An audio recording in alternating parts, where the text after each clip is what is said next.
Rossiyaning Sankt-Peterburg shahrida qurilish obyektlarida noqonuniy mehnat migratsiyasiga qarshi nazorat kuchaytirildi. Endilikda reydlar davomida nafaqat huquq-tartibot xodimlari, balki kvadrokopterlar, qisqa qilib aytganda dronlar va maxsus xizmat itlari ham jalb qilinmoqda. Bu usul yashirin ishlayotgan yoki hujjatlari tartibga solinmagan shaxslarni tez va aniq aniqlashga xizmat qilmoqda. So'nggi o'tkazilgan tekshiruvlarda 500 nafar migrant nazoratdan o'tkazildi. Natijada 60 nafar shaxs qo'shimcha surishtiruv uchun politsiya bo'limiga olib ketildi. Yana 40 nafar migrantning hujjatlari qonun talablariga javob bermagani sababli ularga nisbatan rasmiy dalolatnomalar tuzildi.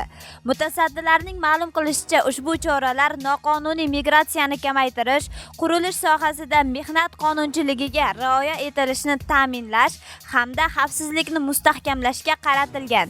Reydlar yaqin kunlarda ham davom etilishi kutilmoqda.